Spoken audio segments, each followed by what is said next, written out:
आलोक साहब को विशेष रूप से बुलाने के पहले आलोक साहब के बारे में कुछ बातें मैं बताना चाहूँगा। कई बातें कृष्णकुमार जी ने कही है, थोड़ी बातें मैंने भी शुरू में आपको कही है। तो बहुत सारी बातें जो हैं इनके बारे में अगर मैं बोलना शुरू करूँ तो काफ़ी समय निकल जाएंगे, लेकिन मैंने चुने हुए चीज़ इनके बारे में निकाल के लाया हूँ कि इनके बारे में कुछ भी बोलना सूरज को दीपक दिखाने के बराबर है। आलोक जी 3 दशकों से भारतीय साहित्य और टेलीविज़न पत्रकारिता में एक स्थापित नाम है और एक टेलीविज़न पत्रकार के रूप में 2 दशकों से कहीं ऊपर से दैनिक भास्कर, इंडिया टीवी, आज तक और दूरदर्शन जैसे प्रमुख मीडिया चैनल के साथ काम करते रहे हैं। साहित्य क्षेत्र की बात करें तो आलोक जी की पुस्तकों में जैसा मैंने जिक्र किया, आमीन, आसान और आफरीन वो व्यापक रूप से लोकप्रिय हैं। इन्होंने 4 पुस्तकों का संपादन भी किया है। फिल्म के लिए आलोक साहब को अंतर्राष्ट्रीय स्तर पर सम्मानित किया गया है और बहुत फिल्मों से ये जुड़े हुए हैं। कुछ फिल्मों से आप वाकिफ़ भी होंगे। उसमें एक है फिल्म द काइट को राष्ट्रीय पुरस्कार विजेता घोषित किया गया था। Can take this shit anymore, ये भी उनकी एक अंग्रेजी जो एक फिल्म है उसके बारे में। और तीसरी है वोदका डायरीज। इन सबों के लिए इनको सम्मानित किया गया है। और आपको जान के हर्ष होगा कि विश्व प्रसिद्ध संगीतकार ए.आर. रहमान की प्रस्तुति अटकन चटकन में भी इनके कई गानों को गाया गया है।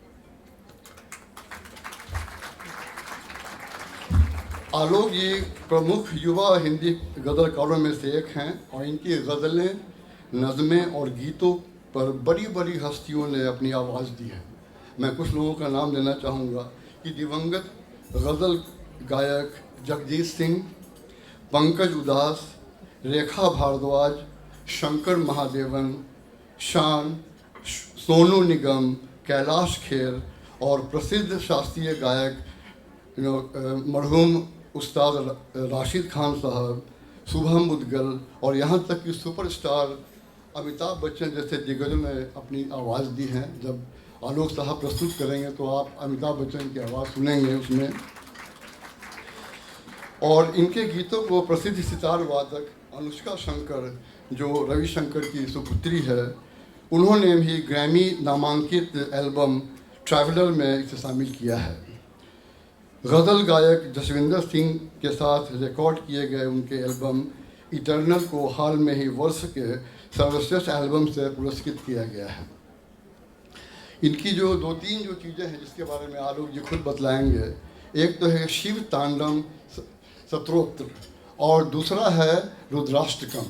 इन दोनों पर जो है उसमें जो गंभीर आवाज़ आशुतोष राणा की आई है और वो आप एक बार वीडियो देखेंगे। और ये हाल फिलहाल में कुंभ के समय जो महाकुंभ है कि गूंज चारों तरफ आपको सुनाई पड़ेगी और अभी भी भारतीयों के हृदय में विराजमान है। इनको मध्य प्रदेश अकादमी और मध्य प्रदेश उर्दू अकादमी से गज़ल के योगदान के लिए परंपरा ऋतुराज सम्मान और फिराक गोरखपुरी सम्मान से नवाजा गया है।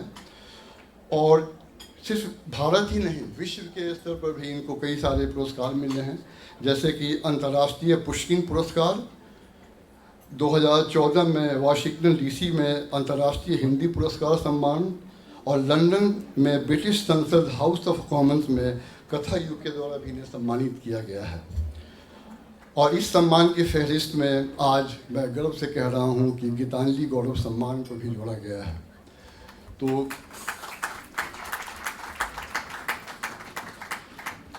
इन्होंने अमेरिका, इंग्लैंड, रूस, दक्षिण अफ्रीका, केन्या और विभिन्न अरब देशों में के सहित करीब 20 जगह देशों पर इन्होंने साहित्यिक कार्यक्रम में शिरकत की है और वर्तमान में टीवी पत्रकारिता के साथ साथ फिल्मों के लिए भी गीत और कहानियाँ लिखते हैं। इनकी जितनी भी रचनाएं हैं काफ़ी उत्कृष्ट हुआ करती हैं, जिसकी झलक जो है आप इस कार्यक्रम में देखेंगे और मंत्रमुग्ध होकर सुनेंगे भी। लेकिन इनकी जो 2 कविताएं हैं वो दोनों अभी टीवी इस पर चली है, एक अम्मा और एक बाबूजी। और सही मानिए तो आलोक साहब को मैं अम्मा और बाबूजी के माध्यम से ही मैंने जानना शुरू किया।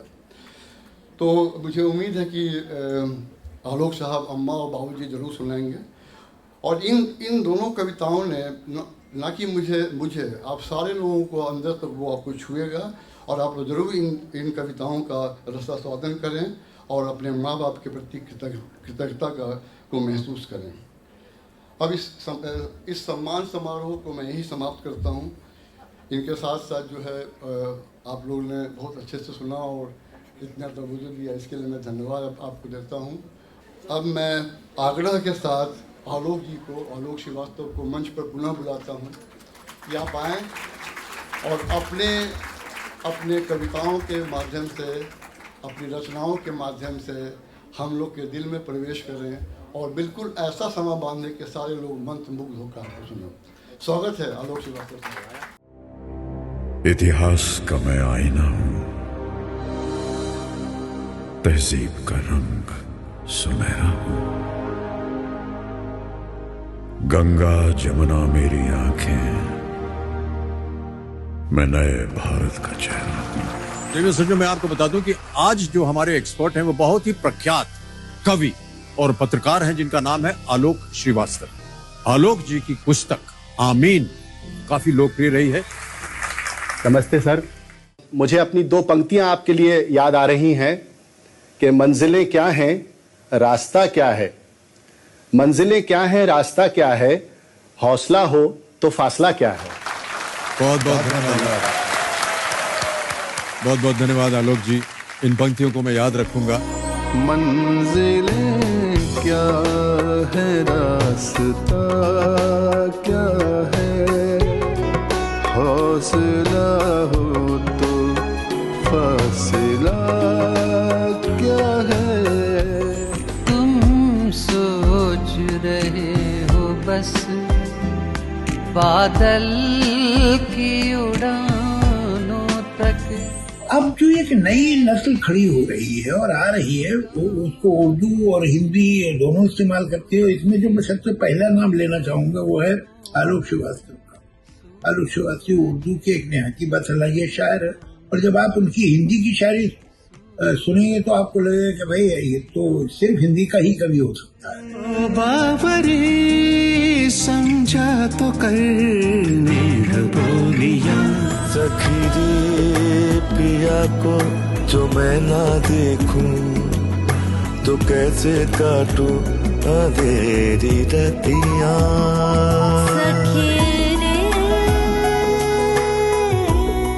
हुआ जब जब अकेला मैं, मुझे तू याद आई माँ। ये सोचना गलत है, ये सोचना गलत है कि तुम पर नजर नहीं। मजरूफ हम बहुत है मगर बेखबर नहीं। मेरा आसमां, मेरा आसमां, अभी इस जहां को पता नहीं मेरा आसमां। कण कण शिव शिव शंभु शंभु है, महाकुंभ है, महाकुंभ है, महाकुंभ है, महाकुंभ है।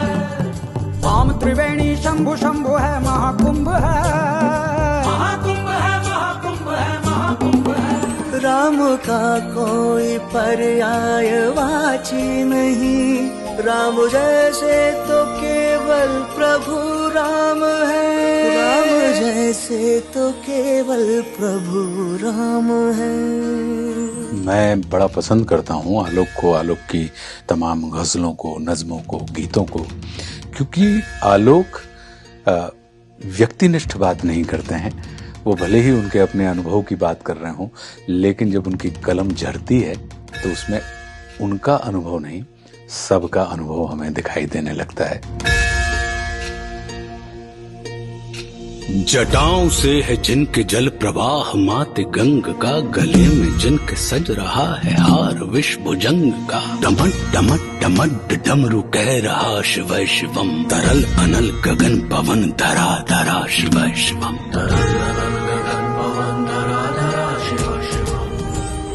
अब चांद पे पांव जमाना है, सूरज से आंख मिलाना है,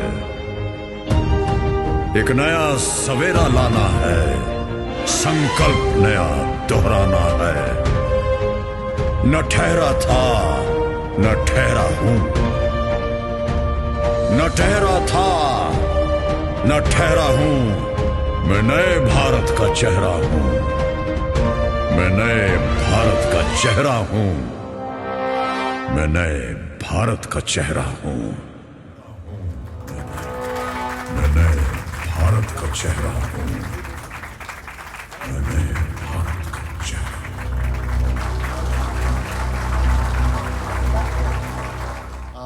सबसे पहले बहुत बहुत शुक्रिया एक बार फिर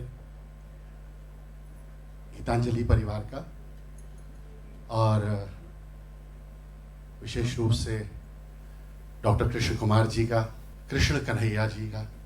हमारे शास्त्रों में कहा गया है कि जहाँ कृष्ण होते हैं वहाँ कलाएं अपने आप फलीभूत हो जाती हैं, और आपके पास तो दो दो कृष्ण हैं, कृष्ण कन्हैया भी हैं, कृष्ण कुमार जी भी हैं। फिर उसके बाद हिंदुस्तान की मुश्तरका तहजीब, गंगा जमनी तहजीब, कि आपके पास परवेज भी हैं। परवेज का मतलब आप लोग जानते होंगे, परवेज का मतलब होता है प्रतिष्ठा। तो जिस गीतांजलि में दो दो कृष्ण कलाओं को साध रहे हों, उसमें प्रतिष्ठा कैसे नहीं आएगी। अब हर शहर में एक सिपाह सालार होता है, हर शहर में एक ऐसा सिपाही होता है, ऐसा शेल्टर होता है जो हम सबको केयरटेक करता है, और उसके लिए बेहद जरूरी है कि शहर में अमन व अमान बना रहे। तो अमन बंसल जी यहाँ आपकी कमान संभाल। मेरे तारुफ में कहा गया, परिचय में कहा गया कि 20 से ज़्यादा मुल्कों में मैं गया हूँ, लेकिन सच कह रहा हूँ, बर्मिंघम से कमज़ोर तालियां मुझे कहीं नहीं मिली।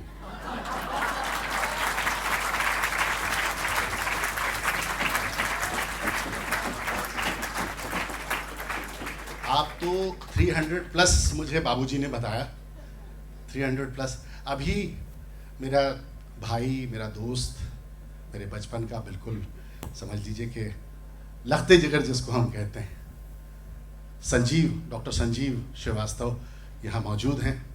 मैं उनके बारे में और बातें करूँगा। मेरी ज़िंदगी में उनका एक बहुत अहम अध्याय है।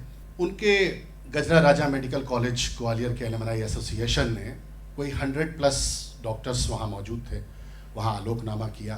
तो मैं एक बार संजीव को उन 100 डॉक्टर्स ने जो तालियां बजाई गूंज के, मैं ये बताना चाहता हूँ कि यहाँ जो 300 लोग बैठे हैं वो 3000 के बराबर जो है मेरा इस्तकबाल कर सकते हैं। एक बार जोरदार इस्तकबाल होना चाहिए।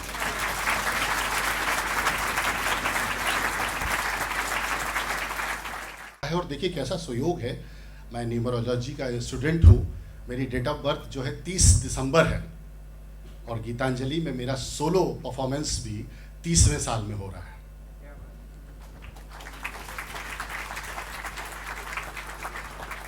कल रात हम लोग डॉक्टर राजीव वाधवा जी के घर पर थे, लेस्टर जो यहाँ से नज़दीक है। कल महफिल थी और बेहद खूबसूरत महफिल थी, और मुझे ऐसा लग रहा था कि मैं लेस्टर में नहीं हूँ, मैं कहीं अपने मध्य प्रदेश या भारत के ही किसी शहर में हूँ, और वहाँ मुझे सारे ख़ास लोग जो हिंदी से और हिंदुस्तान से प्यार करते हैं वो सब मौजूद थे। मैं चाहता हूँ एक बार राजीव वाधवा जी के लिए भी आप लोग, बहुत दूर दूर से लोग चल कर आए। शाज भाई आए हैं लंदन से, और संजीव का मैंने तारुफ कराया, मेरे बचपन के दोस्त हैं, भाई हैं। उनकी पत्नी मेनका, मेरी भाभी, मेरी छोटी बहन, वो भी यहाँ आई हैं। और मेरे साथ जिनकी वजह से मैं तमाम दुनिया में पूजा जा रहा हूँ, और परसों भी चांद के तौर पे पूजा गया, नीतू जी वो भी यहाँ हैं, और अंशल जो अभी ये सारा कुछ देख रहे थे। जिनके पास ऐसे गुणी पुत्र होते हैं उन्हें प्रबंधक की ज़रूरत नहीं होती है। तो मैं चाहता हूँ इस नौजवान की भी एक बार हौसला अफजाई हो। गीतांजलि का मेरी ज़िंदगी में बहुत अहम योगदान है, और ऐसा अहम योगदान है कि मेरे साथ लंदन आए हुए, मैं बड़े ऑफिशियली बोल रहा हूँ, 2-3 साहित्यकार तो मुझसे 18 साल से बात ही नहीं कर रहे हैं बाबूजी। और बाबूजी ने और ये राजीव वाधवा जी ने कुछ ऐसा कर दिया था 2007 में कि जो गीतांजलि है उसकी स्मृति में 3 वरिष्ठ साहित्यकारों के, कवियों के रहते मुझे अध्यक्षता सौंप दी थी। ईगो हर्ट हो गया। भारतीय आदमी कहीं रहे, किसी जगह रहे, लंदन, अमेरिका, उसका ईगो बहुत बड़ा होता है, तो उसका ईगो हर्ट हो गया उनका। खैर, तो वो तो एक अपने आप में है, लेकिन गीतांजलि के लिए, आप सबके लिए ये पंक्तियां, तुम्हारे पास आता हूं तो सांसें भीग जाती हैं, मोहब्बत इतनी मिलती है कि आंखें भीग जाती हैं। मोहब्बत इतनी मिलती है कि आंखें भीग जाती हैं, तुम्हारी याद से दिल में उजाला होने लगता है, तुम्हारी याद से दिल में उजाला होने लगता है, तुम्हें जब गुनगुनाता हूं तो रातें भीग जाती हैं। तेरे एहसास की खुशबू हमेशा ताज़ा रहती है, तेरे एहसास की खुशबू हमेशा ताज़ा रहती है, तेरी रहमत की बारिश से मुरादें भीग जाती हैं, तेरी रहमत की बारिश से मुरादें भीग जाती हैं। और मेरा ऐसा मानना है कि हम लोग जो सब हैं वो अपने अपने बुज़ुर्गों की वजह से हैं, अपने अपने बड़ों की वजह से हैं। और ये जो त्रिवेणी है, डॉक्टर कुमार, कृष्ण कुमार, कृष्ण कन्हैया और परवेज़ जी की, ये हमारे बुज़ुर्गों की त्रिवेणी है। एक बहुत बड़ी लेगेसी से परवेज़ मुज़फ़्फ़र भाई आते हैं। असर बुजुर्गों की नेमतों का हमारे अंदर से झांकता है, असर बुजुर्गों की नेमतों का हमारे अंदर से झांकता है। पुरानी नदियों का मीठा पानी नए समंदर से झांकता है, पुरानी नदियों का मीठा पानी नए समंदर से झांकता है जलवागर जो हर एक शय में, हर एक मंजर से झांकता है जलवागर जो हर एक शय में, हर एक मंजर से झांकता है। उसी की हस्ती का अक्स हूं मैं, वो मेरे अंदर से झांकता है। अच्छा, मैं जब कोई बात, कोई शेर आपको बहुत हौले से, बहुत धीरे से सुनाऊंगा, बहुत संजीदगी से सुनाऊंगा, तो आप ये यकीन कीजिएगा वो बहुत अच्छा होगा, है ना। और जोर से सुनाऊंगा तो वो तो जाहिर है कि दाद लेने के लिए सुनाऊंगा ही। असर बुजुर्गों की नेमतों का हमारे अंदर से झांकता है, पुरानी नदियों का मीठा पानी नए समंदर से झांकता है जलवागर जो हर एक शय में, हर एक मंजर से झांकता है। उसी की हस्ती का अक्स हूँ मैं, वो मेरे अंदर से झांकता है। गले में माँ ने पहन रखे हैं महीन धागे में चंद मोती, हमारी किस्मत का हर सितारा उस एक जेवर से झांकता है, हमारी किस्मत का हर सितारा उस एक जेवर से झांकता है। और थके पिता का उदास चेहरा उभर रहा है यूं मेरे दिल में, वो जिनके पिता उनको बनते नहीं देख पाए। थके पिता का उदास चेहरा उभर रहा है यूं मेरे दिल में, कि प्यासे बादल का अक्स जैसे किसी सरोवर से झांकता है, कि प्यासे बादल का अक्स जैसे किसी सरोवर से झांकता है। माता पिता चले जाते हैं, विदेह हो जाते हैं, लेकिन यकीन कीजिए वो हमारी श्वास की तरह कभी भी कहीं नहीं जाते। आप जब भी उनको याद कीजिए, वो आपकी हर मुश्किल में, हर परेशानी में आपके पास महसूस होते हैं। थके पिता का उदास चेहरा उभर रहा है यूं मेरे दिल में, कि प्यासे बादल का अक्स जैसे किसी सरोवर से झांकता है। न जिस्म कोई, न दिल, न आंखें, मगर ये जादूगरी है उसकी। न जिस्म कोई, न दिल, न आंखें, मगर ये जादूगरी है उसकी। हर एक शय में धड़क रहा है, हर एक मंजर से झांकता, हर एक शय में धड़क रहा है, हर एक मंजर से झांकता है। हम अपनी रोजी रोटी, अपने रोजगार के सिलसिले में घर से तो निकल आते हैं, लेकिन घर दिल से नहीं निकलता है, घर हमेशा रहता है। आज बर्मिंघम के इस सैमसन हॉल में हम सब क्यों जमा हैं, किस लिए जमा हैं? कोई ना कोई ऐसी चीज़ है जिसे हम जीना चाहते हैं, जी नहीं पाते। हमेशा जिंदगी की हर कमी को जीते रहते हैं, हमेशा जिंदगी की हर कमी को जीते रहते हैं। जिसे हम जी नहीं पाए उसी को जीते रहते हैं। ये भी मैंने बहुत देर से विस्पर में सुनाया था, बहुत हौले से। बहुत अच्छा शेर था, कल समझ में आएगा। हमेशा जिंदगी की हर कमी को जीते रहते हैं, जिसे हम जी नहीं पाए उसी को जीते रहते हैं। हमारे दुख की बारिश को कोई दामन नहीं मिलता, हमारे दुख की बारिश को कोई दामन नहीं मिलता। हमारी आंख के बादल नमी को जीते रहते हैं, हमारे दुख की बारिश को कोई दामन नहीं मिलता। हमारी आंख के बादल नमी को जीते रहते हैं।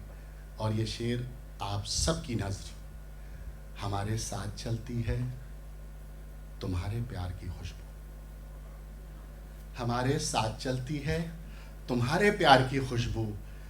लगाई थी जो तुमने उस लगी को जीते रहते हैं, लगाई थी जो तुमने उस लगी को जीते रहते हैं। किसी के साथ हैं रस्में, किसी के साथ हैं कसमें, किसी के साथ जीना है किसी को जीते रहते हैं, किसी के साथ जीना है किसी को जीते रहते हैं। चहकते घर, महकते खेत और वो गांव की गलियां, चहकते घर, महकते खेत और वो गांव की गलियां। जिन्हें हम छोड़ आए उन सभी को जीते रहते हैं। चहकते घर, महकते खेत और वो गांव की गलियां, जिन्हें हम छोड़ आए उन सभी को जीते रहते हैं। कुछ बरस पहले मैंने शान जो सिंगर हैं उनके साथ एक एल्बम की थी, मसरूफ़। तो मुझे ख्याल आया कि हम लोग बाहर निकल आते हैं, लेकिन हमेशा ऐसा होता है कि हम अपने लिए कम जीते हैं, अपनी मिट्टी अपने वतन के लिए ज़्यादा जीते हैं। डॉक्टर कृष्ण कुमार, जब मैं पैदा हुआ था 1971 में, तब हिंदुस्तान इन्होंने छोड़ दिया था। इसलिए नहीं कि एक देश में दो ही विद्वान हैं।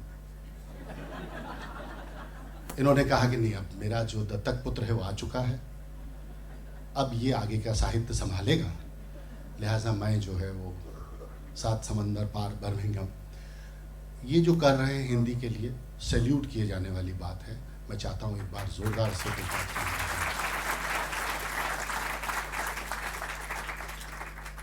डॉक्टर संजीव के बारे में, मैं चूँकि मेरे बचपन के दोस्त हैं तो मैं बायस्ड नहीं हूँ, लेकिन हकीकत है मैं विदिशा से आता हूँ, मध्य प्रदेश से। वहाँ ये साल में 2-3 बार जाते हैं। माँ जो हमारी थी संजीव की, वो बहुत खूबसूरत, बहुत बड़ा स्कूल वहाँ पे रन करती थी, सनराइज़र स्कूल।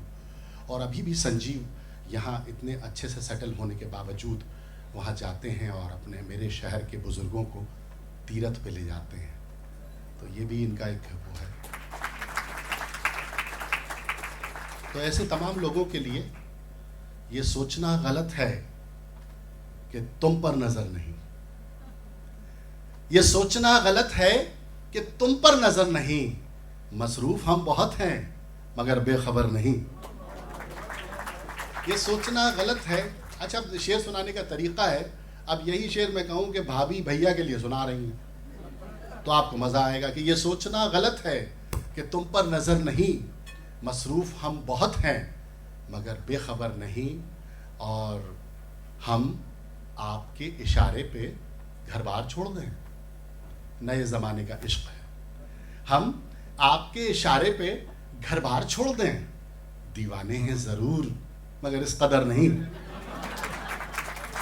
हम आपके इशारे पे घर बार छोड़ दें। दीवाने हैं ज़रूर मगर इस कदर नहीं। और एक बड़ा जिद का शेर इसमें हुआ है परवेज़ भाई कि आ ही गए हैं ख्वाब तो फिर जाएंगे कहाँ। आ ही गए हैं ख्वाब तो फिर जाएंगे कहां? आंखों से आगे इनकी कोई रहगुजर नहीं, आंखों से आगे इनकी कोई रहगुजर नहीं। और ये शेर बतौर खास इस वक्त की सच्चाई, अब तो खुद अपने खून ने भी साफ कह दिया, अब तो खुद अपने खून ने भी साफ कह दिया, मैं आपका रहूंगा मगर उम्र भर नहीं।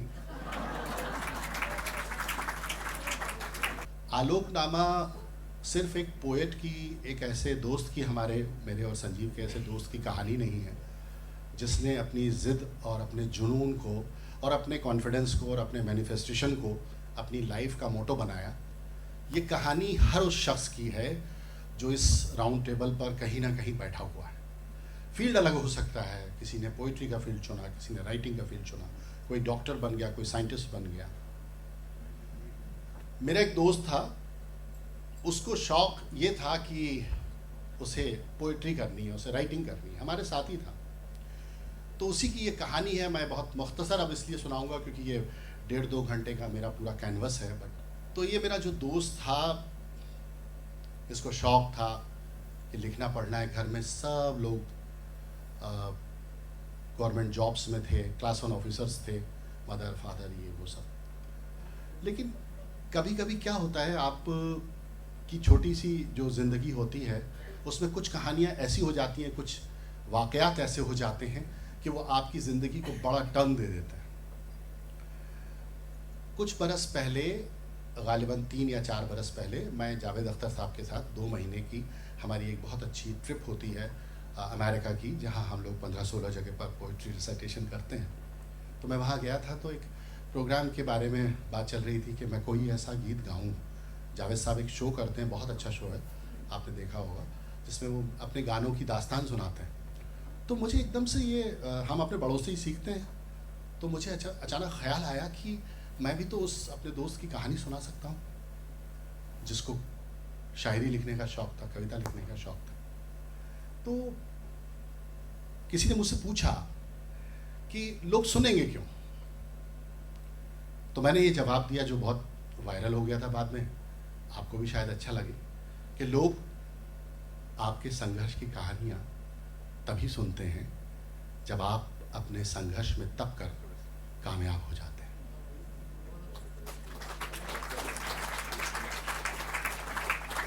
एक नाकाम आदमी के संघर्ष की कहानी कोई नहीं सुनता। बनता हुआ व्यक्ति किसी को अच्छा नहीं लगता, लेकिन जब वो कुछ बन जाता है तो सब उससे अपना रिश्ता बनाने लगते हैं। तो मैंने कहा लोग भी ये कहानी सुनेंगे। तो ये कहानी वैसी ही है कि जिस लड़के ने, मेरे जिस दोस्त ने, हमारे जिस दोस्त ने मोटिवेशन बनाया डिमोटिवेशन को। जहाँ जहाँ वो उसे लगा कि मैं डिमोटिवेट हो रहा हूँ, उसने अपने आप को मोटिवेशन में तब्दील कर लिया। दौर ये आया कि उसका शौक़, उसका जुनून ऐसे बढ़ा कि जिस दौर में उसकी उम्र के लोग बाहर खेलते थे, उस दौर में वो जगजीत सिंह जी को, पंकज उधास साहब को, मेहदी हसन साहब को, फरीदा खानम को, इनको सुना करता था।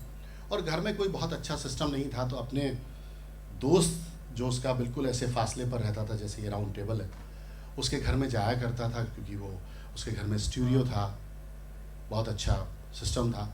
तो कहीं से वो दोनों दोस्त जो है एक मटका ढूंढ कर ले आए, क्योंकि उस वक्त ज़्यादा इको बनता नहीं था।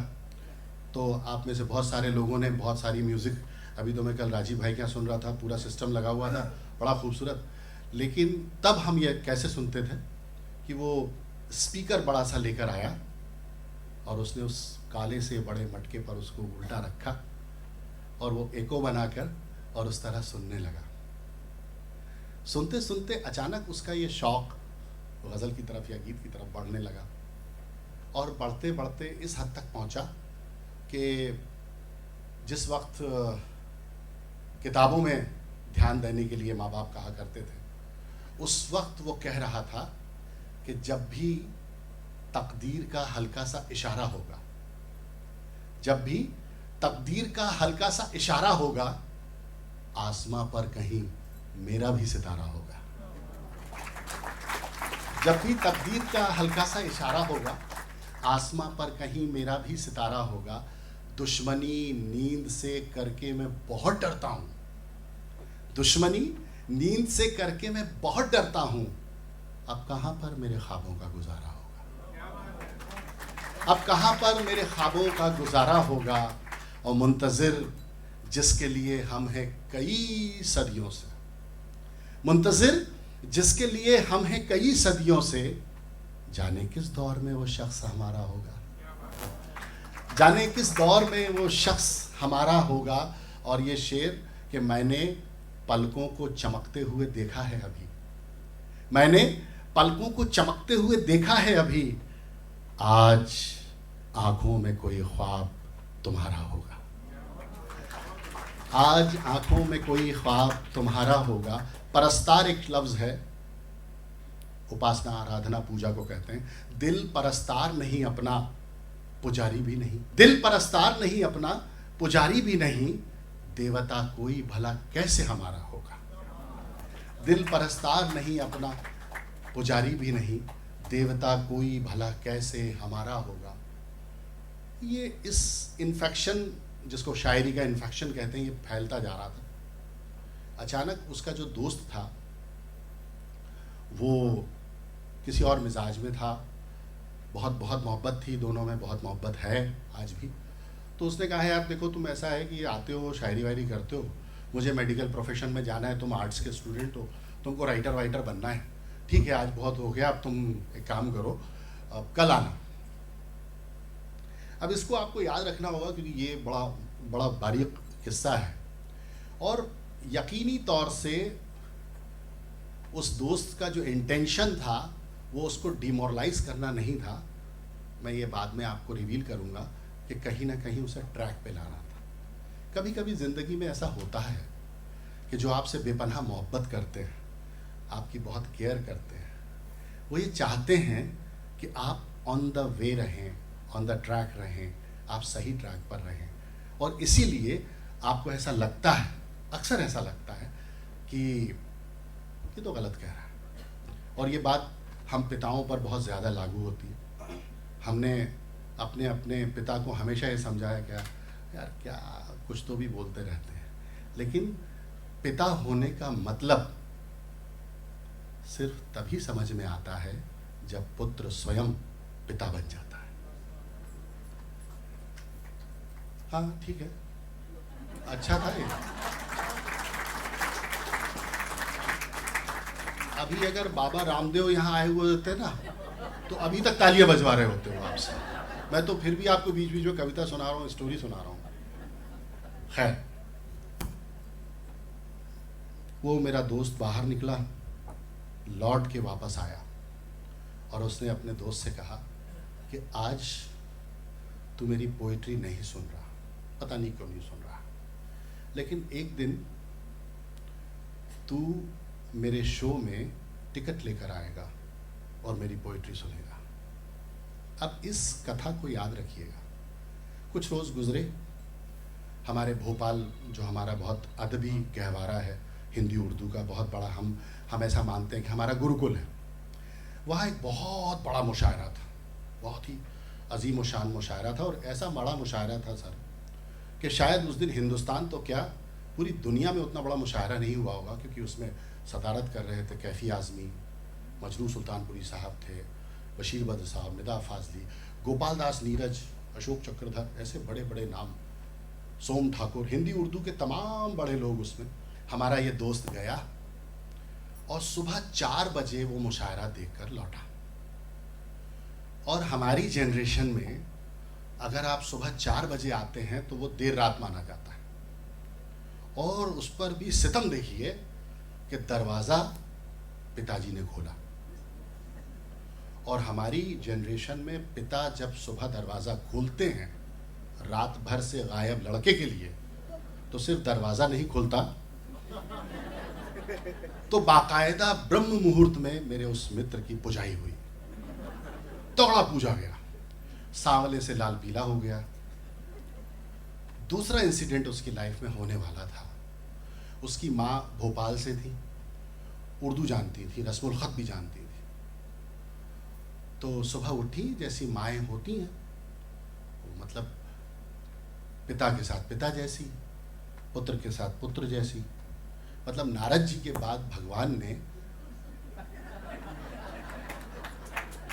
कोई डिप्लोमेट पैदा किया है तो अम्मा, वो पिता को भी नाराज नहीं करती, वो पुत्र को भी नाराज। क्या हुआ था बेटा? मुझे मेरे उस दोस्त ने कहा कि आप तो सब जानती हैं कि क्या हुआ था, पर देखिए ये ब्रह्म मुहूर्त में मुझे पूछ के और सो चुके हैं। आज मैं अपनी जागृत आत्मा से ये वचन देता हूँ आपको, ये वादा करता हूँ आपसे कि एक दिन मैं ऐसा राइटर आपको बन के दिखाऊंगा कि देश की हर बड़ी हिंदी उर्दू की, अच्छा हिंदी उर्दू हमारे यहाँ बहुत अलग अलग लैंग्वेजेस नहीं थी, हमारे घर में हमारे परिवार में बहुत सामान्य सा था ये सब, इसलिए हम उसको अलग से डेफिनेशिएट करते ही नहीं हैं। तो हिंदी और उर्दू के तमाम बड़े रसाइल में और मैगजीन्स में मेरी कविताएं छपेंगी और देश के और दुनिया के जितने बड़े गुलकार हैं, सिंगर्स हैं, गायक हैं, वो सब मेरी कविताएं, मेरे गीत गाएंगे। माँ चूंकि उर्दू जानती नहीं, उन्होंने सिर्फ एक लफ्ज़ बोला, आमीन।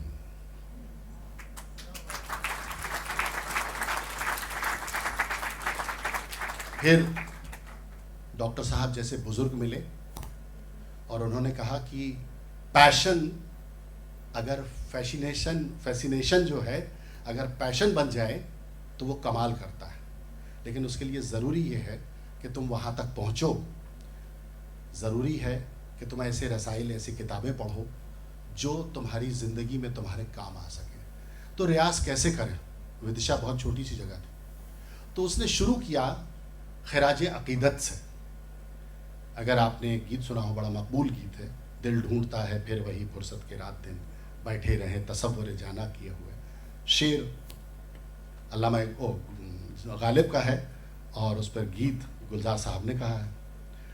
तो उसके एक गुरुतुल्य बुजुर्ग ने उसे साहित्य अकेडमी की एक छोटी सी पतली सी किताब पकड़ाई जो हज़रत अमीर खुसरो की थी, जिसमें रेख्ता लिखा हुआ था, ज़िहाले मिस्की मुकुंतगा फुल दुराए नैना बनाए बत्तियाँ, किताब हिजरा नदार में जा नले हुकाए लगाए छतियाँ।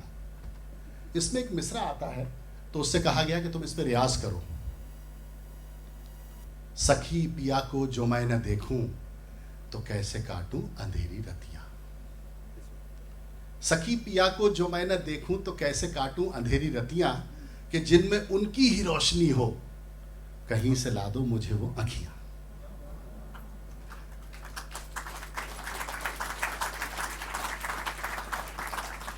अब आप भी समझ चुके हैं कि मैं अगला शेर पढ़ूंगा ही नहीं जब तक कि आप क्लैप नहीं कर देंगे।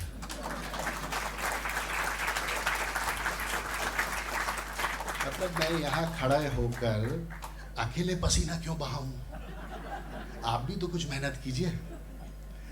सखी पिया को जो मैं न देखूं तो कैसे काटूं अंधेरी रतियां, कि जिनमें उनकी ही रोशनी हो कहीं से ला दो मुझे वो अखियां। दिलों की बातें दिलों के अंदर जरा सी जिद से दबी हुई हैं। दिलों की बातें दिलों के अंदर जरा सी जिद से दबी हुई हैं। वो सुनना चाहें जुबान से सब कुछ, मैं करना चाहूं नजर से बतियां। वो सुनना चाहें जुबान से सब कुछ, मैं करना चाहूं नजर से बतियां। ये इश्क क्या है, ये इश्क क्या है, ये इश्क क्या है, ये इश्क क्या है, ये इश्क क्या है, ये इश्क क्या है, ये इश्क क्या है, ये इश्क क्या है। सुलगती सांसें तरसती आंखें, मचलती रूहें धड़कती छतियां।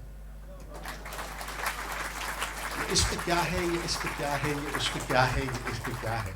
सुलगती सांसें तरसती आंखें, मचलती रूहें धड़कती छतियां। मीरा का दर्शन और ये दो पंक्तियां। सर देखिए, मैं कैसे मानूं बरसते नैनो कि तुमने देखा है पी को आते। मैं कैसे मानूं बरसते नैनो कि तुमने देखा है पी को आते। न काग बोले, न मोर नाचे, न कूकी कोयल, न चटकी कलियां।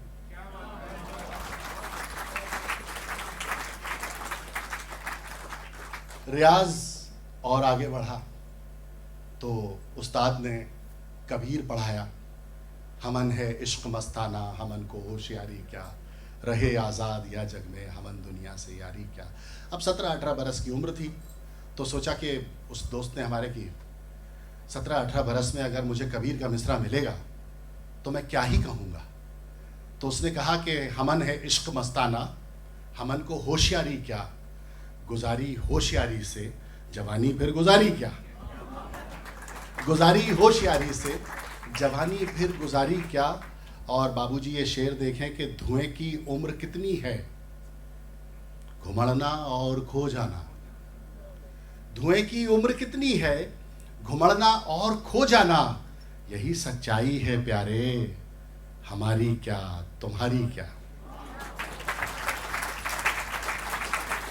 धुएं की उम्र कितनी है, घुमड़ना और खो जाना, यही सच्चाई है प्यारे, हमारी क्या तुम्हारी क्या।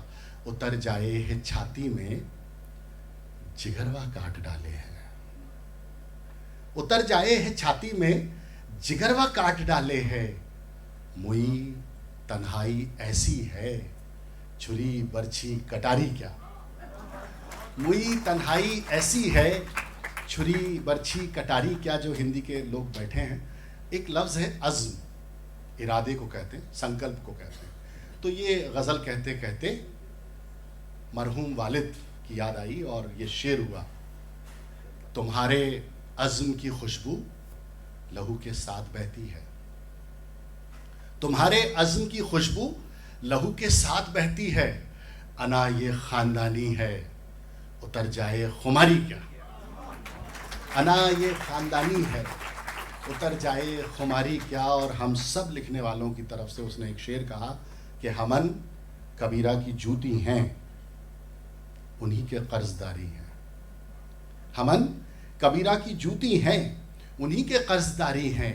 चुकाए से जो चुक जाए वो कर्जा क्या, उधारी क्या। चुकाए से जो चुक जाए वो कर्जा क्या, उधारी क्या। छोटा सा इंसिडेंट फिर होने वाला था उसकी ज़िंदगी में। अब यहाँ तक बात आ गई थी तो मेरा वो दोस्त अचानक अपनी माँ को बताकर बॉम्बे चला गया। वो दौर जिस दौर में लोग बच्चन साहब को देखने के लिए जाते हैं, रेखा जी को देखने के लिए जाते हैं, ये भाई जगजीत सिंह जी से मिलने के लिए गया, पंकज दास साहब से मिलने के लिए गया। हुआ ये कि जैसे ही उस वक्त 1993-94 ना मोबाइल होते थे ना पेजर होते थे, बस कैसेट पर एक हल्का सा वो था कि western outdoor studio fountain Mumbai, वो पहुंच गया। वो पहुंचा और पहुंच के अब ये उसकी स्टोरी का दूसरा ट्विस्ट आने वाला है। मैं चाहता हूँ इससे आप कनेक्ट हो।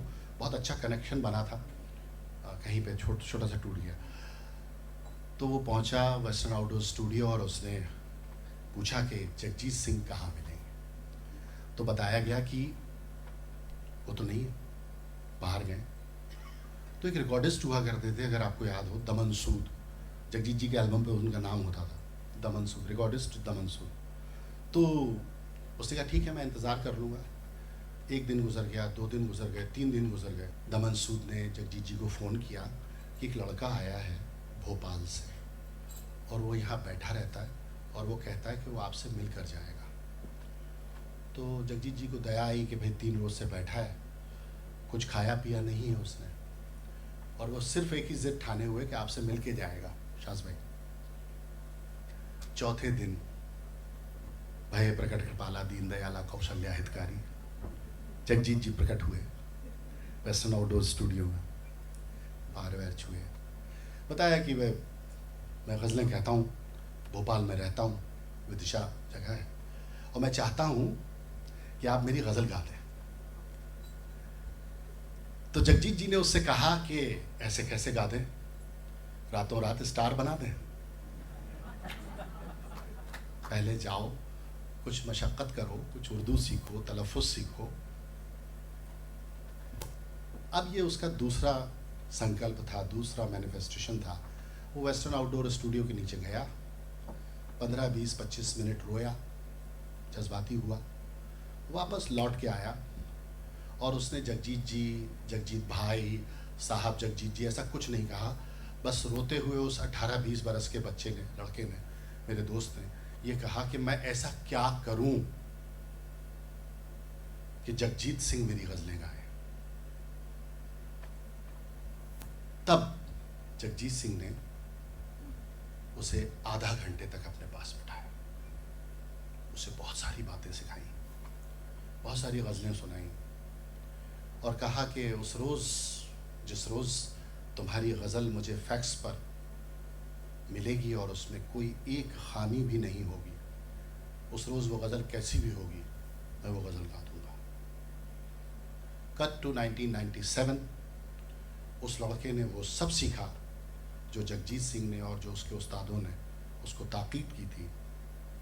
एंड 1997 जगजीत सिंह भाईदास हॉल मुंबई में मेरे उस दोस्त की गज़ल गा रहे थे और मेरा वो दोस्त जिसे फ्रंट रो में उन्होंने सीट दी थी, सबसे आखिरी की सीट पर बैठा रो रहा था, जज्बाती हो रहा था और अपनी ज़िंदगी के सफ़र को कुछ इस तरह बयां कर रहा था कि मंजिलें क्या हैं, रास्ता क्या है, हौसला हो तो फासला क्या है।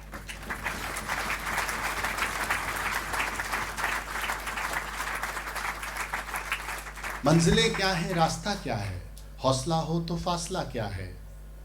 वो सजा दे के दूर जा बैठा, वालिद का इंतकाल हुआ था उसी वक्त। वो सजा दे के दूर जा बैठा, किससे पूछूं मेरी खता क्या है।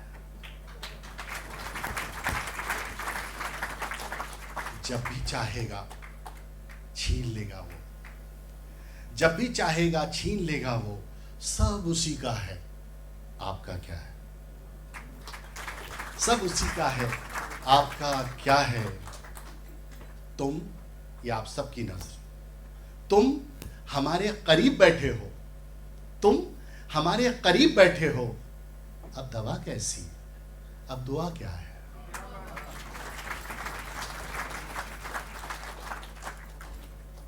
चांदनी आज किस लिए नम है। 2 रोज से मैं प्रीति भाभी को और राजीव भैया को देख रहा हूं, ये शेर उन्हीं की नजर। चांदनी आज किस लिए नम है, चांद की आंख में चुभा क्या है। अरे ये बहुत अच्छा शेर था, कसम खुदा की। मैंने इनकी नजर कर दिया तो आपने क्लैपिंग नहीं की।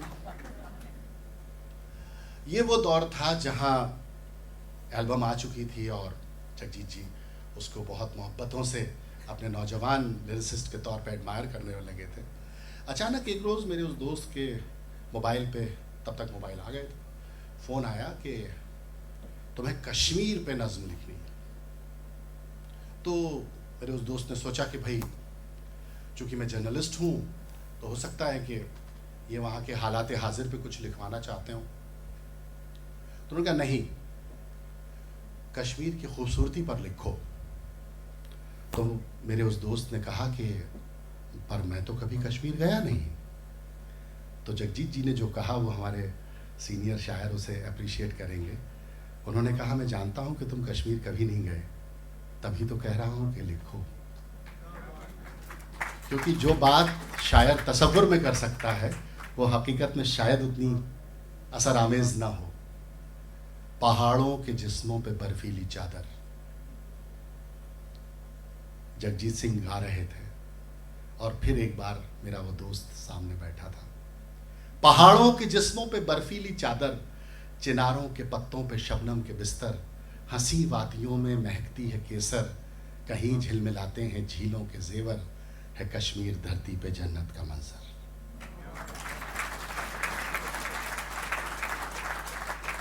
यहाँ के बशर हैं फरिश्तों की मूरत, यहाँ की ज़बां है बड़ी खूबसूरत, यहाँ की फ़िज़ा में घुली है मोहब्बत, यहाँ की हवाएं मुअत्तर मुअत्तर, है कश्मीर धरती पे जन्नत का मंजर। ये झीलों के सीनों से लिपटे शिकारे, ये वादी में हंसते हुए फूल सारे, यकीनों से आगे हंसी ये नज़ारे, फरिश्ते उतर आए जैसे ज़मीं पर, है कश्मीर धरती पे जन्नत का मंजर, है कश्मीर धरती पे जन्नत का मंजर। सुखन सूफियाना, हुनर का खजाना, पहाड़ों से भजनों का रिश्ता पुराना, सुखन सूफियाना हुनर का खजाना, पहाड़ों से भजनों का रिश्ता पुराना, ये संतों शिवालों का है आस्ताना, यहाँ मुस्कुराती है कुदरत भी आकर, है कश्मीर धरती पे जन्नत का मंजर, है कश्मीर धरती पे जन्नत का मंजर। पोएट ने तो अपना काम कर दिया, जर्नलिस्ट जो था वो तड़पड़ा रहा था कि कश्मीर में तो कुछ और ही चल रहा है। तो उसने जगजीत जी की इजाज़त ली और फिर उनके गा देने के बाद, रिकॉर्ड कर देने के बाद जो इजाफियत की नज़्म में वो कुछ इस तरह थी कि सुखन सूफियाना हुनर का ख़जाना, पहाड़ों से भजनों का रिश्ता पुराना, ये संतों शिवालों का है आस्ताना, यहाँ मुस्कुराती है कुदरत भी आकर, है कश्मीर धरती पे जन्नत का मंजर। मगर कुछ दिनों से परेशान है ये, तबाही के मंजर से हैरान है ये, पहाड़ों में रहने लगी है खामोशी, चिनारों के पत्तों में है बदहवासी, न केसर में केसर की खुशबू रही है, न झीलों में रौनक बची है जरा सी।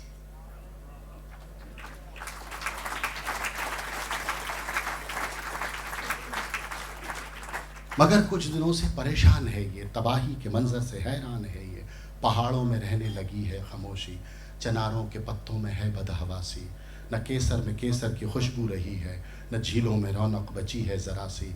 हर एक दिल उदासी में डूबा हुआ है, हर एक दिल यहाँ बस यही कह रहा है, संभालो संभालो फरिश्तों का ये घर, बचा लो ये जन्नत का मंजर, बचा लो ये जन्नत का मंजर।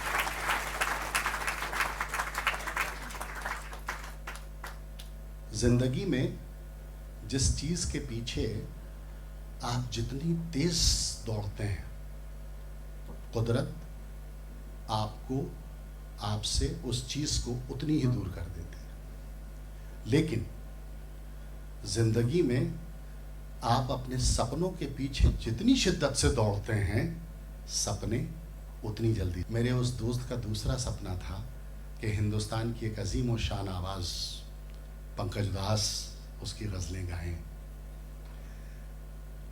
सिलसिला बना भी, और जब सिलसिला बना तो कुछ इस तरह बना कि तुम सोच रहे हो बस बादल की उड़ानों तक, तुम सोच रहे हो बस बादल की उड़ानों तक, मेरी तो निगाहें हैं सूरज के ठिकानों तक, मेरी तो निगाहें हैं सूरज के ठिकानों तक। और ये शेर गीतांजलि की नज़र और यहाँ की बहुभाषी जो संस्कृति और सभ्यता और हिंदुस्तान की जो मुश्तरका तहजीब है उसकी नज़र है। तुम सोच रहे हो बस बादल की उड़ानों तक, मेरी तो निगाहें हैं सूरज के ठिकानों तक, खुशबू सा जो बिखरा है, खुशबू सा जो बिखरा है, सब उसका करिश्मा है, खुशबू सा जो बिखरा है सब उसका करिश्मा है, मंदिर के तरन्नुम से मस्जिद की अजानों तक। ऐसी भी अदालत है जो रूह परखती है। महदूद एक लफ्ज है, सीमित को कहते हैं। ऐसी भी अदालत है जो रूह परखती है, महदूद नहीं रहती वो सिर्फ बयानों तक, महदूद नहीं रहती। ये भी बहुत अच्छा शेर था। महदूद नहीं रहती वो सिर्फ बयानों तक। और ये हर लिखने वाले की तरफ से मैंने शेर कहा है।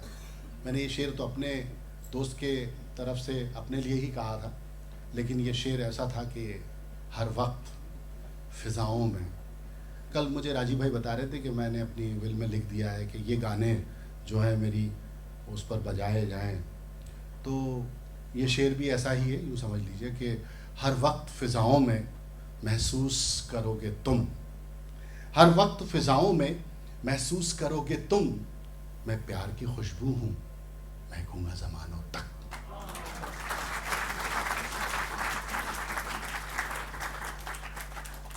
जब आप किसी बहुत बड़े शख्स के शेल्टर में होते हैं, किसी बड़े शख्स के ऑरा में होते हैं, तो आप जान पाते हैं कि वो बड़ा शख्स जो है उसको कुदरत ने इस बड़कपन से नवाजा क्यों?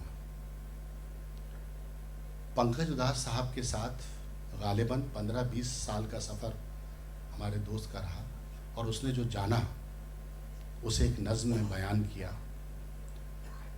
और वो नज़्म इस तरह है कि वो इश्क की ज़बान था, सुकून का जहान था। वो इश्क की ज़बान था, सुकून का जहान था। वो शख्स आसमान था, वो शख्स आसमान था।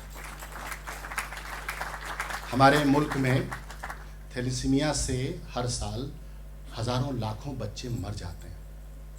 पंकज उधास साहब ने ज़िंदगी में अपनी ये पता नहीं लगने दिया कि वो हर दूसरा कॉन्सर्ट, हर तीसरा कॉन्सर्ट का जो भी पैसा आता था वो छोटे छोटे बच्चों को जो कैंसर से जिनकी मौत हो जाती थी उनकी चैरिटी में देते थे।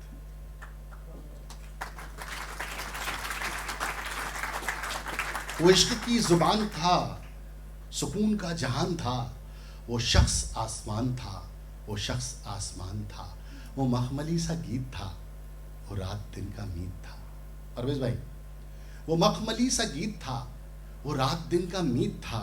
नया सा एक दौर था, वो एक पुरानी रीत था। वो सात सुर की शान था, वो महफिलों की जान था। वो शख्स आसमान था, वो शख्स आसमान था।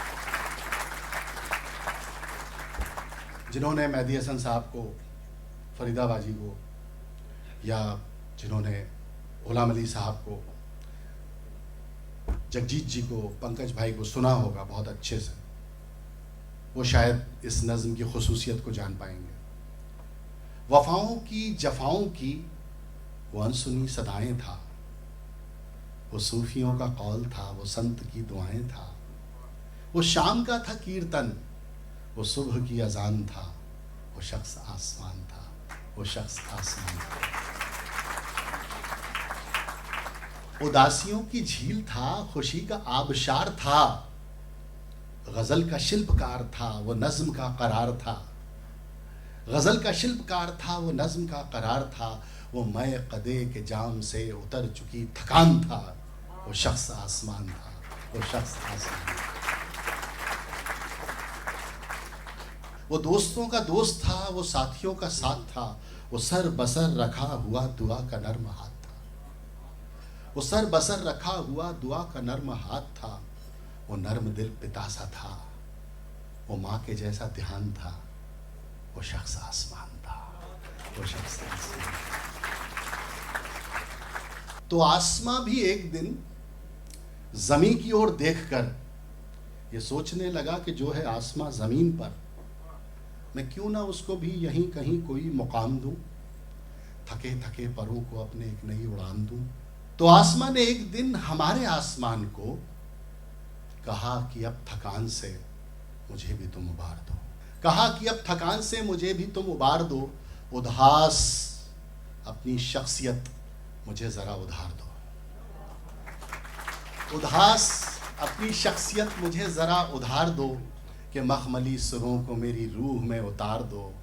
बस इतना सुनते ही हमारा आसमान चल दिया, और आसमान हो गया जो शख्स आसमान था।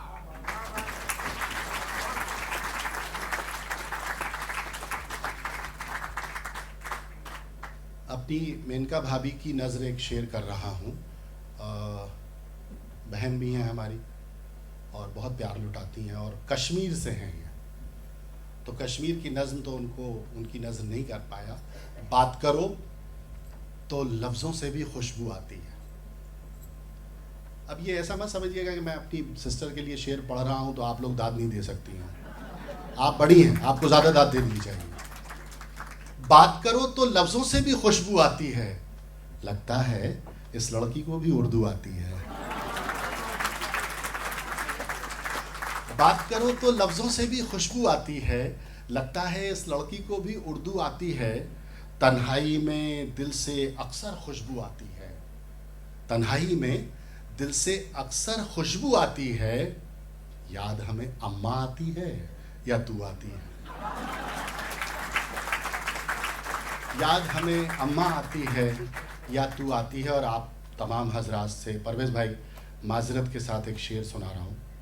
बात करो तो लफ्ज़ों से भी खुशबू आती है, लगता है उस लड़की को भी उर्दू आती है।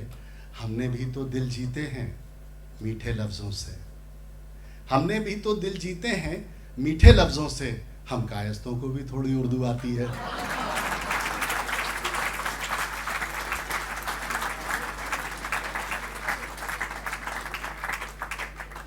मुद्दतों खुद की कुछ खबर ना लगे, एक एल्बम की थी जसविंदर सिंह जी के साथ, उस लड़के ने, हमारे दोस्त ने। तो बताऊंगा कि वो दोस्त कौन था, अब तक तो आप जान ही चुके होंगे। हाँ, मैं अभी बताना नहीं चाहता क्योंकि कुछ लोग होते हैं जो सोचते हैं मतलब कि वो बहुत स्मार्ट हैं, तो मेरी ये खुशफहमी बनी रहने दीजिए। थोड़ी देर बाद बता दूंगा आपको कौन था वो। Best album of the year का अवार्ड मिला था इस एल्बम को, इटर्नल को। मुद्दतों खुद की कुछ खबर ना लगे, कोई अच्छा भी इस कदर ना लगे, कोई अच्छा भी। ये तमाम उन भूतपूर्व नौजवानों की दाद आई है जिन्हें अपने अपने कॉलेज के दिन याद आया। मुद्दतों खुद की कुछ खबर ना लगे, कोई अच्छा भी इस कदर ना लगे, बस तुझे उस नजर से देखा है, बस तुझे उस नजर से देखा है जिस नजर से तुझे नजर न लगे, बस तुझे उस नजर से देखा है जिस नजर से तुझे नजर न लगे। मैं जिसे दिल से प्यार करता हूं, मैं जिसे दिल से प्यार करता हूं, चाहता हूं उसे खबर ना लगे।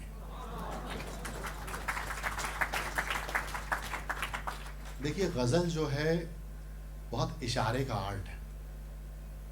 ये लखनऊ की तहजीब की बड़े अब्बा की तरह है कि आप इसमें अपने अपने रकीब को भी, अपने प्रेमिका के प्रेमी को भी अगर आप कुछ कह रहे हैं तो आप जनाब से ही कहेंगे।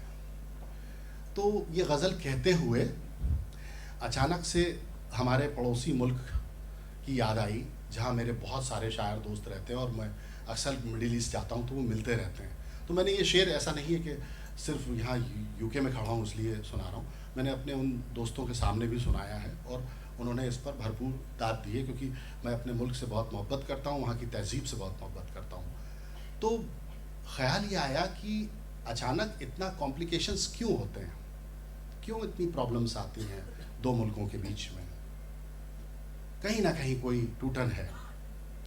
लेकिन बात तो कहनी है क्योंकि शायर है, और बात ऐसी कहनी है कि हिंदुस्तानी तहजीब के दायरे से बाहर ना जाए।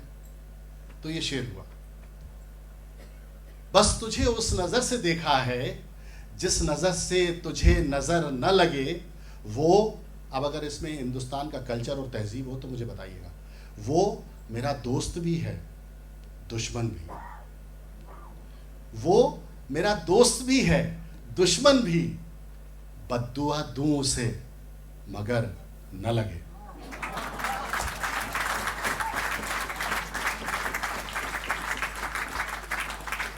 वो मेरा दोस्त भी है दुश्मन भी, बद्दुआ दूं उसे मगर न लगे।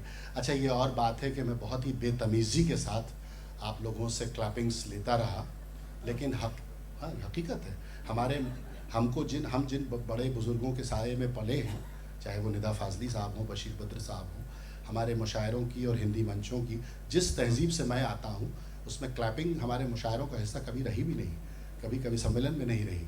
ये तो अब नए नए लोग आ गए हैं जो वहाँ तक ध्वनि उठे और यहाँ तक फाड़ दे छत को, वो अलग है। एक बात जो मैं अपने लफ्ज़ों के ज़रिए आप सबसे कहना चाहता हूँ, और वो शायद आप महसूस कर रहे होंगे कि इस 1 घंटे में आपने जो कुछ, जितनी मोहब्बतें मुझे दी हैं, मैं बस यही कहना चाहता हूँ कि हर एक सांस में लेकर तुम्हारा प्यार चले, हर एक सांस में लेकर तुम्हारा प्यार चले, दिलों को जीतने आए थे खुद को हार चले।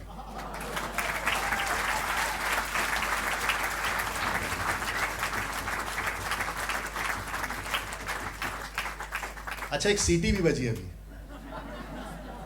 एक बार हम दुबई में मुशायरा पढ़ रहे थे, सब बड़े शायर थे, किसी ने सीटी बजा दी, मैं निज़ामत कर रहा था, तो जो सदारत कर रहे थे उन्होंने कहा आलोक मना करो, ये देखो मुशायरों की तहजीब नहीं है कि सीटी बजे। तो मैंने उनसे कहा कि माफ़ कीजिएगा सर, आप बड़े हैं, लेकिन सबको अपनी अपनी मादरी ज़बान में दाद देने का हक़ है।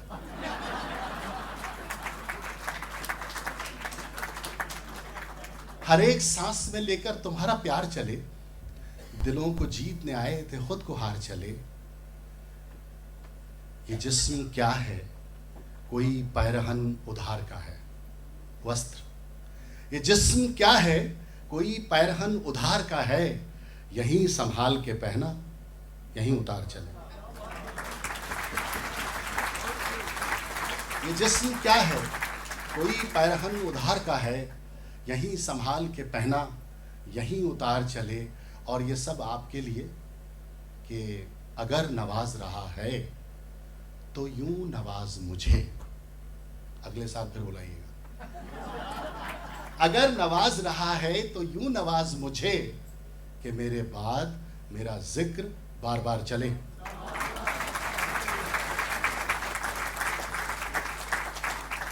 एक नींद के जवाब में रखे हुए हैं हम, एक नींद के जवाब में रखे हुए हैं हम, यानी किसी के ख्वाब में रखे हुए हैं, यानी किसी के ख्वाब में रखे हुए हैं हम। सीने पे रख के सोती है जिसको वो रात भर, सीने पे रख के सोती है जिसको वो रात भर, अपनी उसी किताब में रखे हुए हैं हम। खामोश हैं वो इसलिए दिल के सवाल पर, खामोश हैं वो इसलिए दिल के सवाल पर, मालूम है जवाब में रखे हुए हैं हम, मालूम है जवाब में रखे हुए हैं हम। आंखों से उसकी क्यों ना उजाला हो हर तरफ, आंखों से उसकी क्यों ना उजाला हो हर तरफ, पलकों के पीछे ख्वाब में रखे हुए हैं हम, पलकों के पीछे ख्वाब में रखे हुए हैं हम। और अभी परसों नरसों हमारी भाभीयों ने एक त्योहार मनाया है, शेर सुनिए। पलकों के पीछे ख्वाब में रखे हुए हैं हम, पूजन वो माहताब का करती है इस तरह, पूजन वो माहताब का करती है इस तरह, जैसे कि माहताब में रखे हुए हैं हम।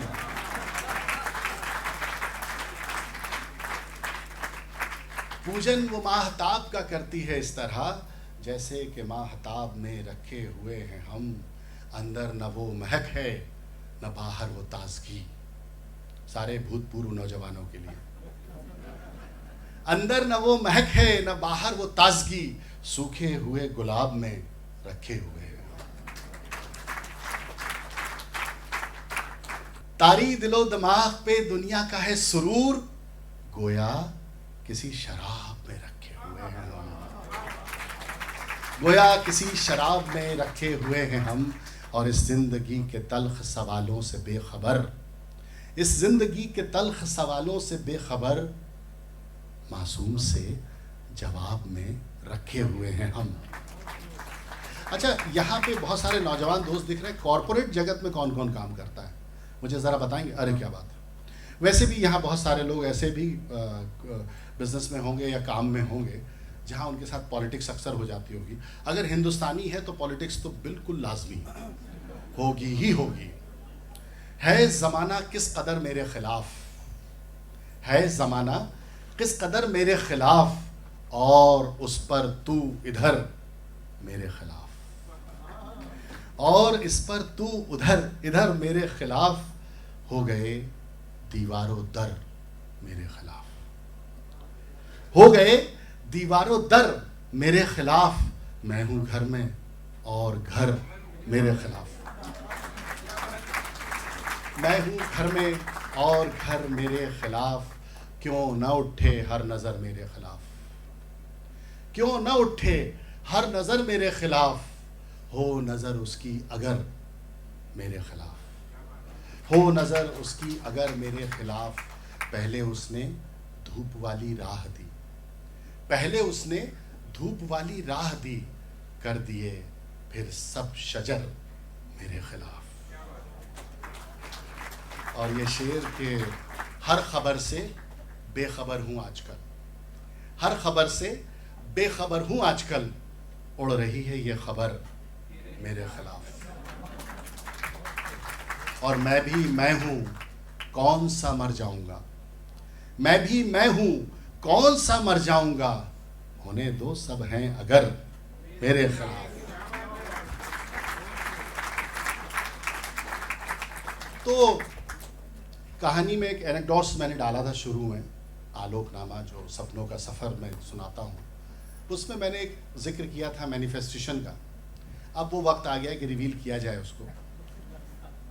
जैसा मैंने बताया था कि कुछ बरस पहले जावेद साहब के साथ मैं अमेरिका के टूर पे था, तो मुझे एक फ़ोन आया और मेरे एक दोस्त अमेरिका में डॉक्टर थे, उनका फ़ोन था कि आलोक मैं तुम्हें सुनने आना चाहता हूँ। मैं कह रही मोस्ट वेलकम, आइए। और मैं वॉशिंगटन में पोइट्री रिसाइटेशन मेरा था, शो था, वो न्यूयॉर्क में थे भाई साहब। तो मैंने कहा मैं आपके लिए पासेस अरेंज कर रहा हूँ क्योंकि टिकटेड शो था। तो बोले नहीं नहीं नहीं, वो मैंने ले लिए हैं तुमको सुनने के लिए, वो टिकट्स मैंने ले लिए हैं। तो मैं कहा ठीक है, मैं फिर दूसरे इंतज़ाम देखता हूँ। बोले नहीं, वो इंतज़ाम भी तुमको नहीं देखने हैं, मैं बस तुमको आ रहा हूँ सुनने के लिए। और मेरा वो दोस्त, करीब 3.5-4 घंटे की ड्राइव होगी, संजीव भाई आप तो रहे वहाँ पर। तो वो ड्राइव करके न्यूयॉर्क से वाशिंगटन तक आए, मुझे सुना, अप्रिशिएट किया, और जब चलने लगे तो मैं उनके गले लगा। हमारे उस दोस्त ने यानी मैंने कहा कि भाई तुम आए इतनी दूर से ड्राइव करके, ये तो बहुत अच्छी बात है, तुम्हारा जेस्चर है, मोहब्बत है, लेकिन तुमने मेरे शो का टिकट भी लिया यार, ये तो बड़ा इंजस्टिस है। हम लोग हिंदुस्तानी लोग हैं, हमको मुफ्त की बहुत आदत है, तुमने मेरे शो का टिकट क्यों लिया? अब याद कीजिए कि मैंने आपको क्या कहा था। तो मेरे उस दोस्त ने मुझे फिर से गले लगाया और कहा कि तू भूल गया, 30 साल पहले तू नहीं कहा था कि एक दिन तू मेरा शो टिकट लेकर देखने आएगा।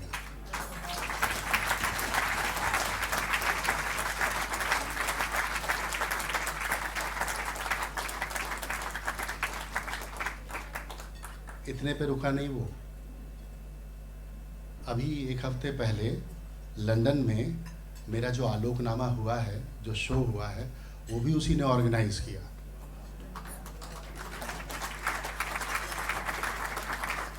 और अगर मैं आपको ये बता दूं कि वो इस वक्त इस हॉल में मौजूद है, मैं चाहता हूं एक बार जोरदार तालियों, हाथ ऊपर करके।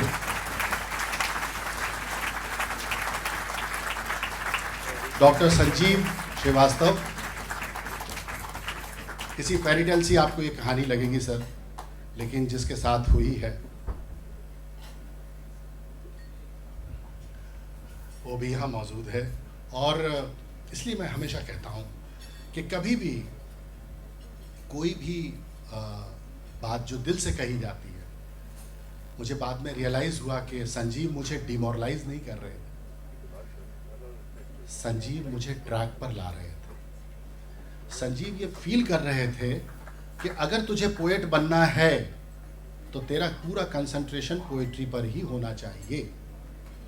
सो big round of applause doctor Sanjeev Srivastava.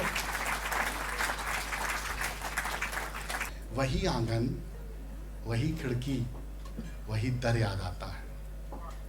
वही आंगन, वही खिड़की, वही दर याद आता है। अकेला जब भी होता हूं मुझे घर याद आता है। वही आंगन, वही खिड़की, वही दर याद आता है। अकेला जब भी होता हूं मुझे घर याद आता है। मेरे सीने की हिचकी भी मुझे खुलकर बताती है। मेरे सीने की हिचकी भी मुझे खुलकर बताती है, तेरी अम्मा को गाँवों में तू अक्सर याद आता है।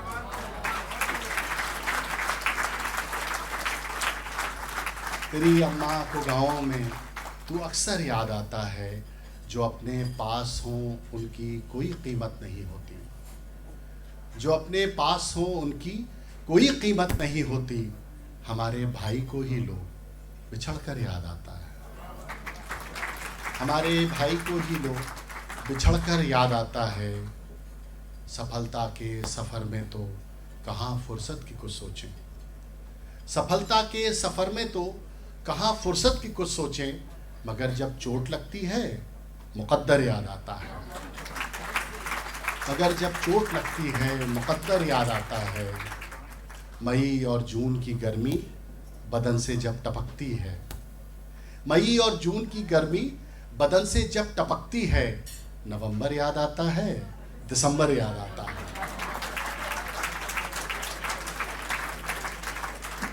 बहुत बहुत शुक्रिया आपका।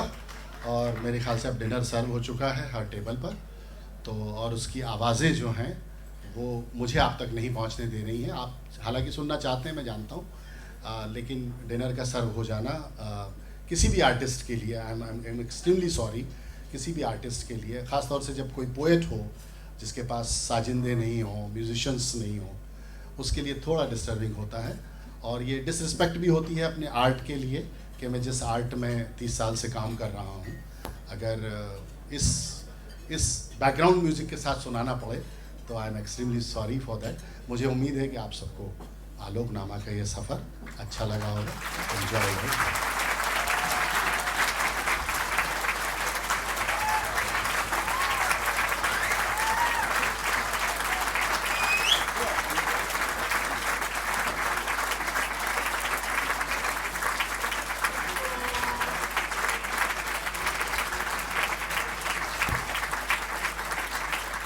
Thank you so much.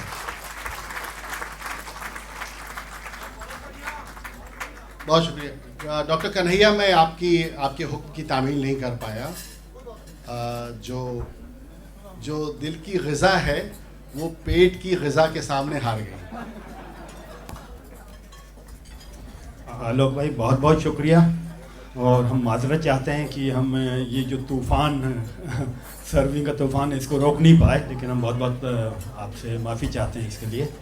और आपकी शायरी पे तो बहुत कुछ बोला जा सकता है, लेकिन अब आपने अगर इनकी शायरी को पसंद किया है तो इनकी किताबें हैं आमीन, आसान और आफरीन। तो मैं ये कहूँगा इनसे पूछिएगा, अगर आप लोगों को इनके पास हों तो ज़रूर ख़रीदिए, वरना इनसे पूछिए कैसे हासिल की जा सकती हैं। तो मैं कहता हूँ कि बाई पोस्ट मंगवाइए। तो इन्होंने जो शायरी सुनाई उसके मुझे एक शेर याद आता है, गज़ल में ज़ात भी है और कायनात भी है, हमारी बात भी है और तुम्हारी बात भी है। तो शायरी अब मैं हमारे चीफ गेस्ट जनाब मोहतरम बहुत रिस्पेक्टेड अमन बंसल साहब से गुजारिश करूँगा कि यहाँ पे आएँ और अपने चंद अल्फाजों से हमको नवाजें। डॉक्टर मोहतरम अमन बंसल साहब।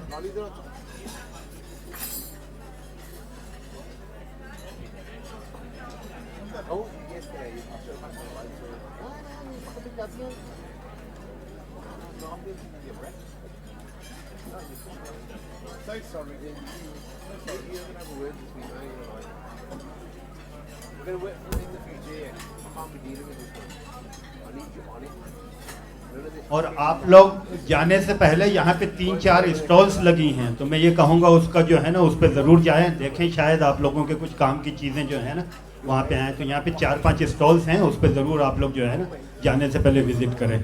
अब मैं अमन बंसल साहब को माइक देता हूँ। उपस्थित अतिथिगण, प्रिय डॉक्टर किशन कुमार जी एवं श्री आलोक श्रीवास्तव जी, मैं भारतीय उच्चायोग लंदन और भारत के प्रधान कौंसल आवास बर्मिंघम की ओर से गीतांजलि बहुभाषीय साहित्यिक समुदाय द्वारा आयोजित आलोकनामा के लिए गीतांजलि के सभी सदस्यों का हृदय से आभार व्यक्त करता हूँ। जैसा कि आप सभी जानते हैं कि गीतांजलि बहुभाषीय संस्था ने 30 वर्षों का कार्यकाल पूरा कर लिया है, जो कि अपने आप में एक विशिष्ट उपलब्धि है। इन 30 वर्षों के दौरान गीतांजलि ने कई सारे उभरते हुए लेखक को भिन्न भिन्न भाषाओं में पढ़ने एवं स्वरचित रचनाएं लिखने के लिए प्रेरित किया है। इस अवसर पर मैं गीतांजलि से जुड़े कुछ प्रमुख व्यक्तियों doctor Kishan Kumar, Shri Parvez Muzaffar, doctor Kishan Kanhaiya, doctor Vandana Mukesh, Shrimati Sohan Talwar, doctor Rajiv Agarwal, doctor जय गुप्ता आदि सभी कर्मठ कार्यकर्ताओं का हार्दिक धन्यवाद करता हूं। गीतांजलि से जुड़े सभी व्यक्तियों ने बर्मिंघम और यूके में हिंदी भाषा के प्रचार प्रसार में महत्वपूर्ण योगदान दिया है। उनके इन प्रयासों के फलस्वरूप निरंतर नए नए लेखक गीतांजलि से जुड़ रहे हैं, जो कि आने वाली पीढ़ियों के लिए एक अच्छा संकेत है।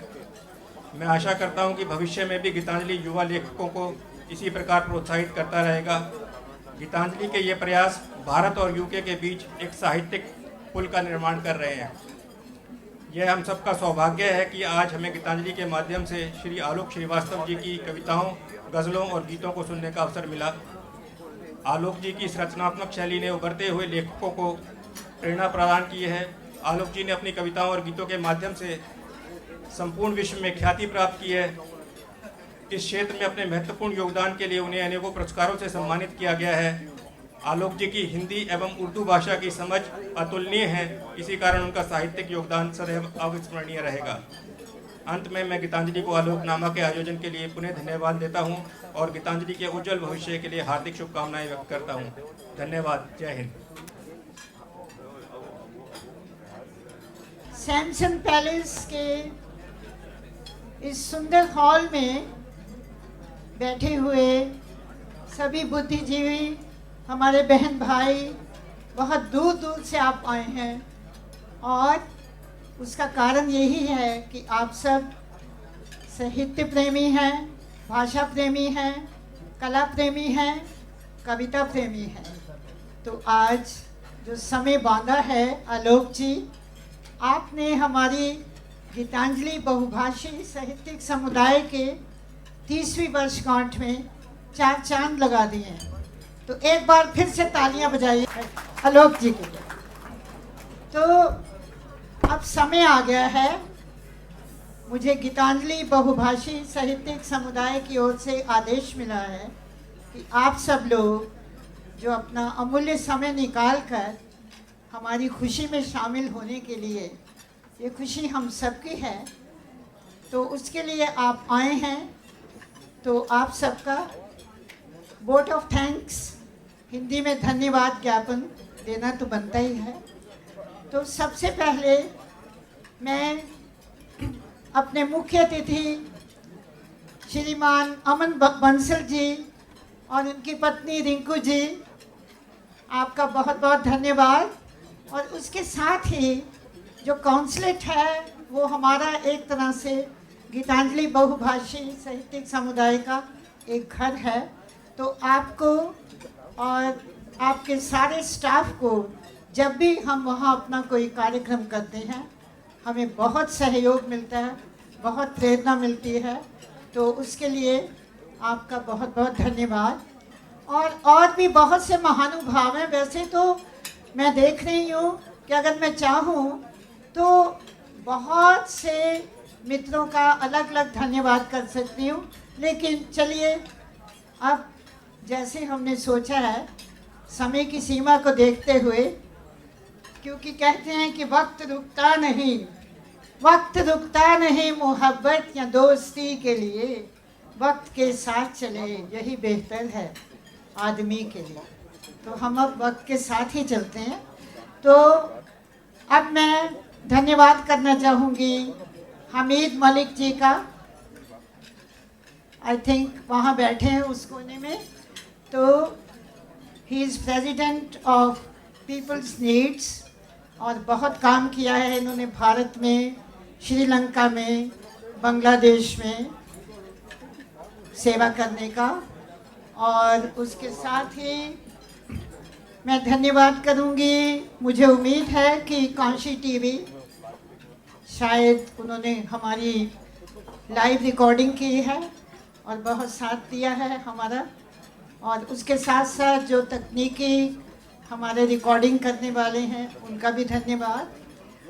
और साथ में सुखी जी, सिकंदर उनका नाम है शायद, सुखी ढिलो, जिन्होंने इस हॉल में हमारी बहुत मदद की है हर प्रकार से। और अंत में आलोक जी, अब मैं आपके विषय में क्या कहूँ। आपने आज की इस सभा में हमारे कार्यक्रम में 4 चांद तो लगाए ही हैं और जीवन की हर पहलू को आपने छुआ है। मुझे उम्मीद है कि हम सब जब घर जाएंगे, हम सब के हृदय के किसी एक न एक कोने में आलोक जी का संदेश, उनका काव्य कौशल, उनका व्यक्तित्व और जिस ढंग से उन्होंने एक कहानी सुनाई है, उसमें जीवन के हर पहलू को उन्होंने कवर किया है।